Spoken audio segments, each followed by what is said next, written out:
Joel Kern. Good to see you, It's so Dan good to Tarrant. see you, man. Yeah. So what's going on?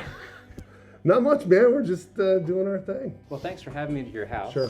Thanks for letting me ask you some questions about your relationship with God and Sure. the men's prayer group. And My pleasure. yeah, thanks for this beautiful place to come hang out in. Welcome. I'm glad you're here. Yeah, sure. I'm a salesman. I'm just a simple salesman. I sell advertising and marketing services for a particular brand, a publishing company. I've been doing that for 28 years. I started in 1993 on a different magazine in a different industry, but I've been in the pharmaceutical publishing industry since '98. I was traveling for work. I'll never forget it. Actually, it's one of those, like, I'll remember where I was the rest of my life, which is kind of weird. I was in a hotel in Greensboro, North Carolina, and I got a call on my cell phone from Barry that said, "Hey, I'm starting this men's small faith group. Would you be interested in being a part of it?" And I was like, "Yeah, I guess I will. I wanted to do it." And really, I think I did it initially just because I knew a couple other guys that were in it. It wasn't some great connection to, geez, I really want to deepen my faith or I'm on this journey or anything like that. It was absolutely social.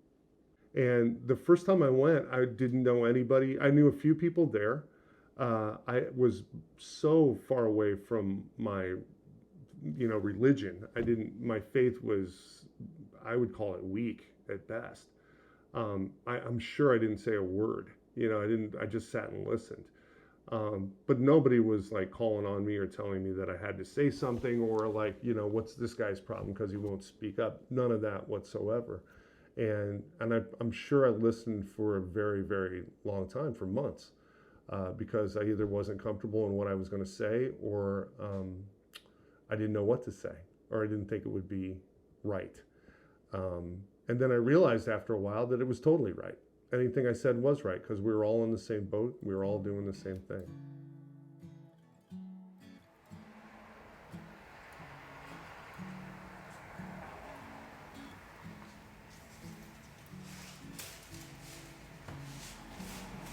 Yeah, I think that was the difference between, frankly, the followers of Jesus, the disciples, and the Pharisees. One group was willing to admit they needed help, and the other group wasn't. One group could accept that there was a God out there who wanted to help. The other group might have had a hard time believing that was true, and so wasn't willing to admit that it needed help. What I see in you guys is people who are saying, I need help, which is the human condition. I mean, that's not like, it's the same as everybody else. It's just the human condition. You're not any more or less flawed than anybody else. You're just recognizing truth. I've been trying to live by this mantra, which is joy, Jesus, others, yourself. And so when I get up in the morning, I try to get into a routine of prayer. And the prayer always starts with thanksgiving to Christ for everything he's provided, for all praise and glory go to him. That's first. So that's where my prayers start. Just thank you for putting my feet on the ground and putting air in my lungs and for the sunrise and all that kind of stuff. It sounds a little corny, but I mean it. I'm just thankful to be here on the earth with everybody. The O is others. I go straight into, I don't know, prayer lists. I keep a prayer list, so I pray for individuals every day. A lot of healing. There's a lot of pain, physical pain in people that we know right now here, and family members and things like that. So my next prayer always goes to the others in my life. Who else is out there that needs help? And then the Y is me, you, and I just ask God to just help me be the best father, husband, son, brother, friend, whatever, just to try to just help me be the best I can possibly be. For everybody who's there, I mean, listen, when you go to a group like that, there are people who are definitely, know their theology. There are definitely people there who, don't know any theology. There are people there who are, very involved in Scripture. There's people there who've never picked up the Bible. But that's not what it's really all about. It's really just about, frankly, as you say a lot about a relationship with God. God doesn't really care if you know every book of the Bible or you can recite where everything happened. I truly believe that. God just wants you to love Him, and to love your neighbor. I mean, I really think that's what it all boils down to. I try to keep my faith as simple as I possibly can, and if I can keep to those two tenets, I think that's what it's all about. And so going to a men's group and understanding that other people are in the same boat you are, that regardless of how much theology you may know or don't know, we all suffer. We all have little, cracks in our armor. We all have things that we're working through. We've all had suffering. We've all had joy. And none of that stuff is reserved only for the smartest theologians, or it happens to every single one of us, regardless of where we are in our journey. So a men's group has got, one of the beautiful things I used to like about the men's group is that I would go through it I was in the group for years, and realized maybe 5 or 6 years into it that I didn't know what anybody in the group did for a living. I had no idea. I didn't know if they were millionaires or if they were homeless. It didn't matter to me. It was just that they're good Catholic men who are interested in their faith and building that relationship with God. And that's all that mattered. I didn't know who they were or what they did. It didn't matter. They were all children of God.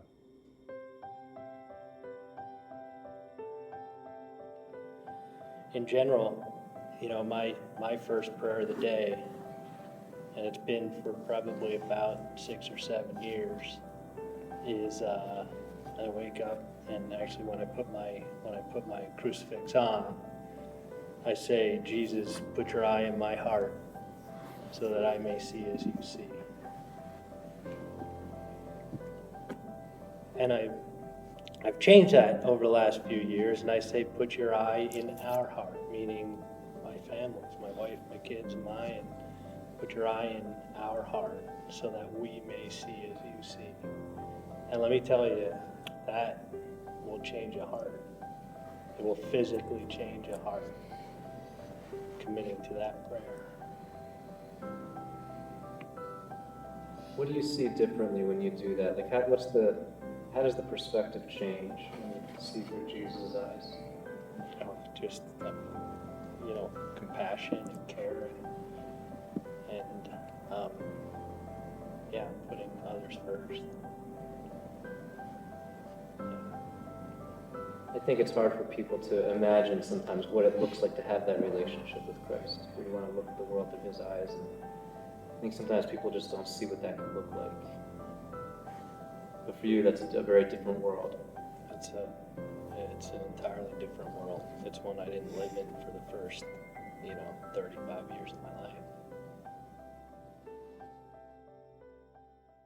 Well, I think, the world wants to tell us that our identity lies in our job, or our identity lies in our sexuality, or our identity lies in, how much money we have. And it doesn't. None of that. That's, maybe what the outside world sees of who we are. But our identity lies in Christ. That's exactly where it lies, in my opinion. And it lies in that relationship that you got with God. And so, and like I said before, regardless of, where we are in our journey, if we're wealthy or poor, or we're smart or we're dumb, it's all about our relationship with God. And I am totally the average guy. I mean, I'm middle-aged. I'm from the middle of the country. I have a lot of middle in my stomach. I know I'm very average. So I deal with all the regular stresses that anybody else deals with. I deal with stresses about money. Money is a big stress in my life. Do I have enough? Have I saved enough? How am I going to pay for this? Can I afford that? I mean, money is a major stress in my life. I worry about my kids. Are my kids having healthy relationships with other kids? Are my kids, am I doing the best I can to help their education?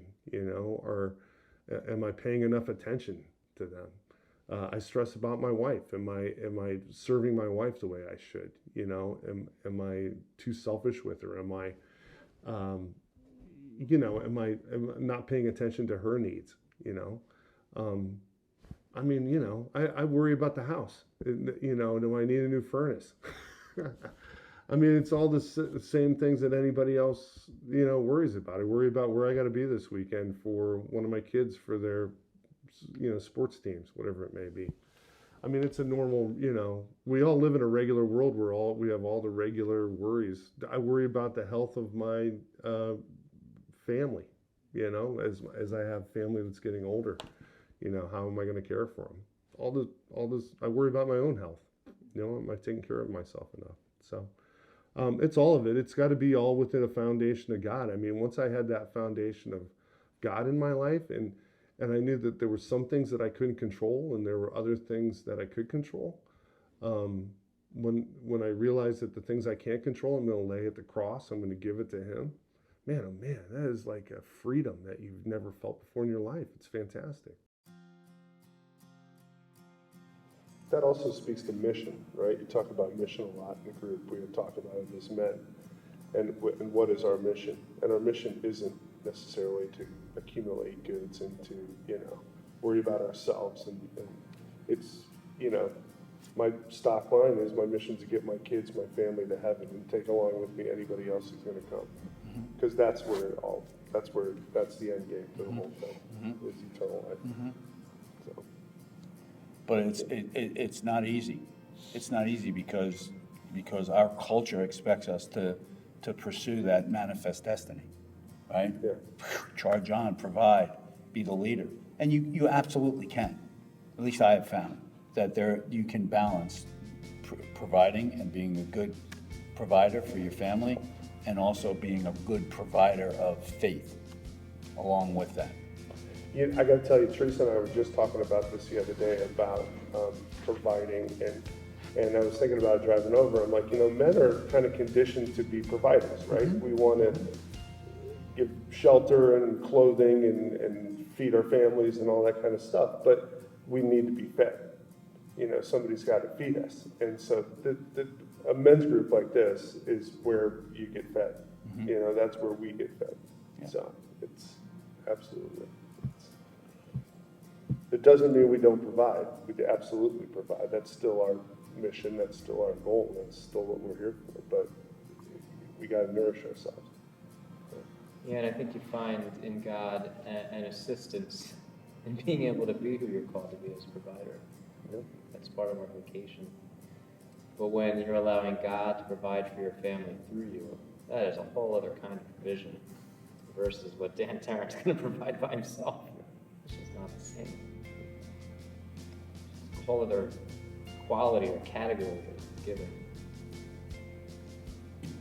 For me, early on in our house, there's a gentleman who was very ill. He had ataxia. It's a nervous disorder. And it's like Lou Gehrig's disease. It totally cripples you, and you can't, you lose all bodily functions and everything. But this one gentleman he was a star college football player and smart and had a great job. And then he got this terrible disease, which ran in his family. And we always talk about confidentiality in the group because, what we talk about stays there. And my wife came down early for Mass, and we were still meeting.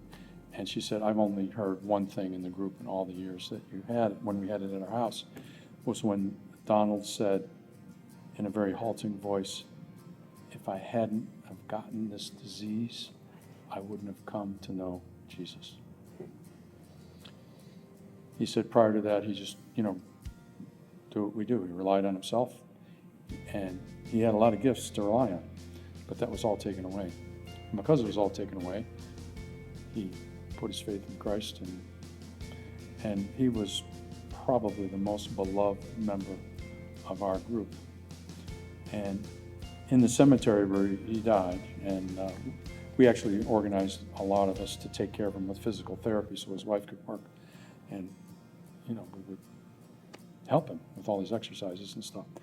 And where he's buried, another member of our group who really dissed me when I first invited him, but he did come back, who also died.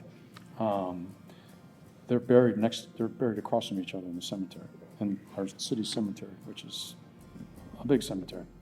Interesting. So they're having men's group in heaven. We're also gonna rise together. Yeah.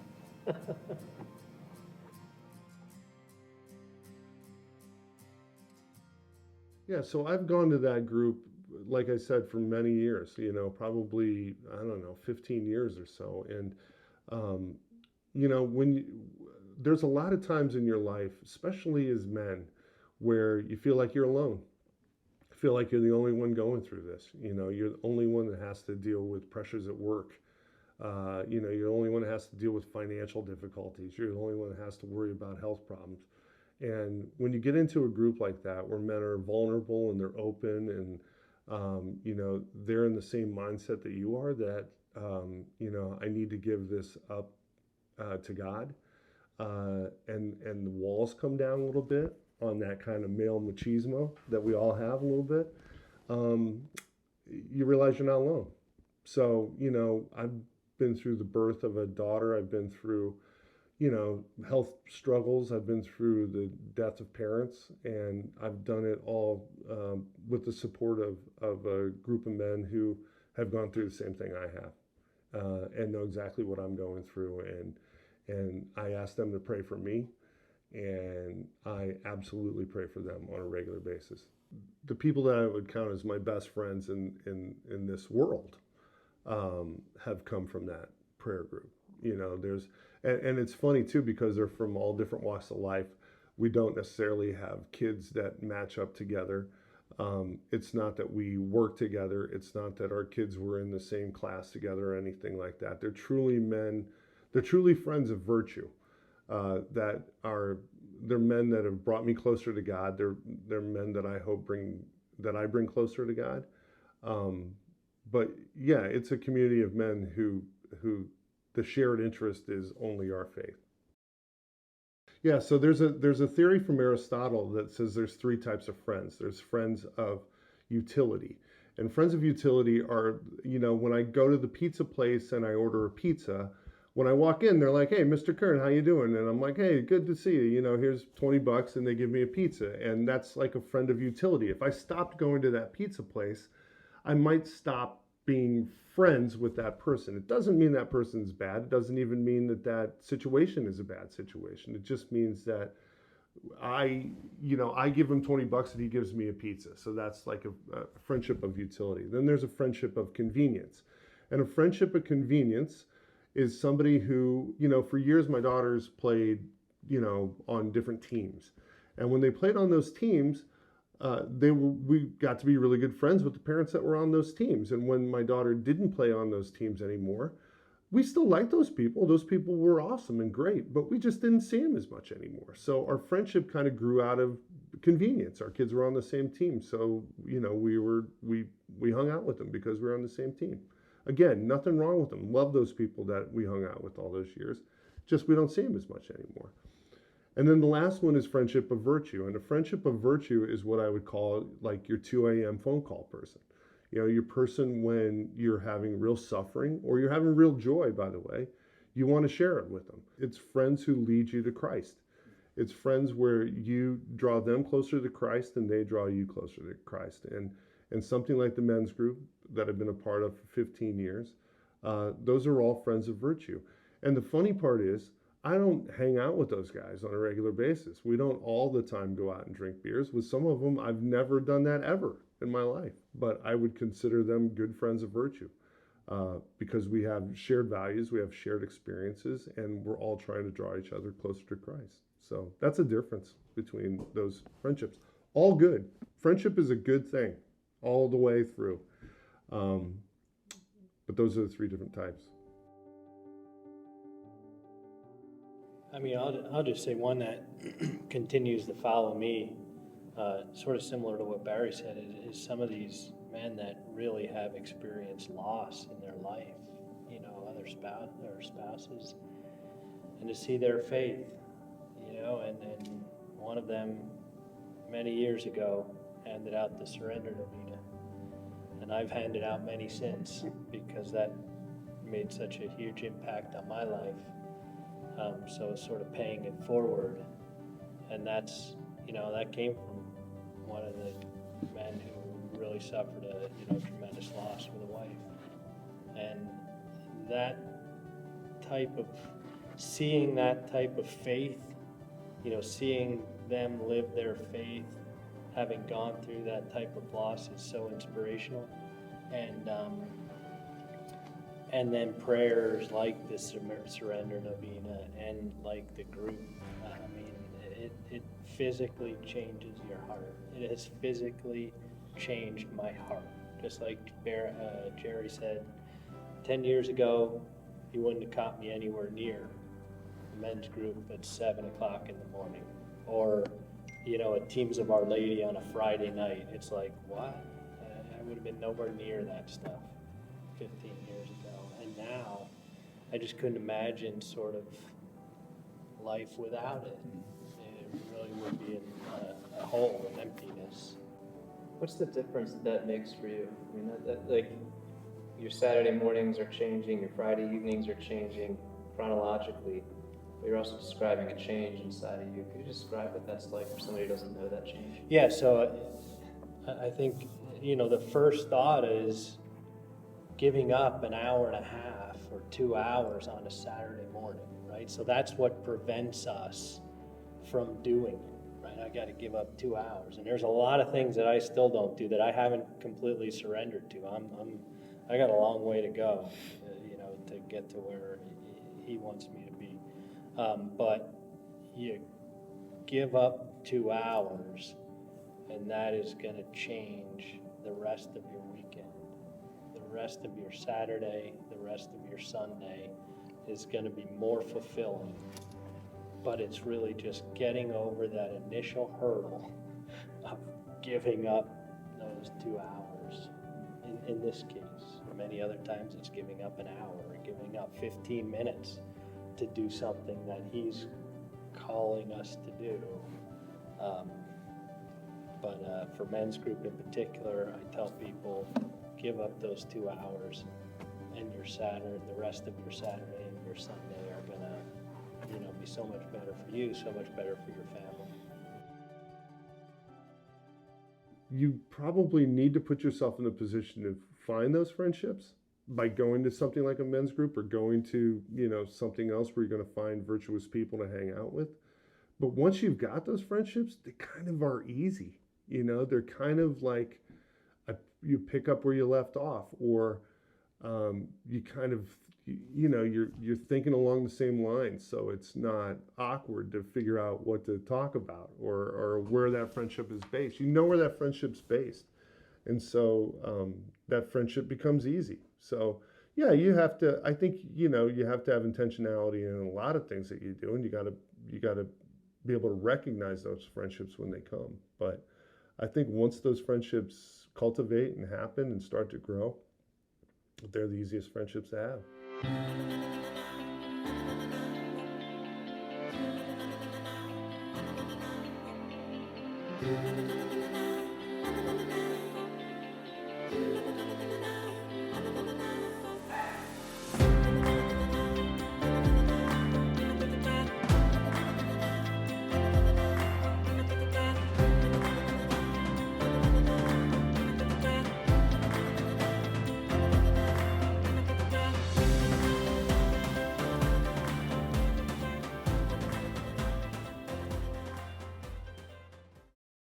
All right, this whole Jesus guy, this obscure carpenter who apparently died for me 2,000 years ago, all right, I'll open my heart this much. So frustrated.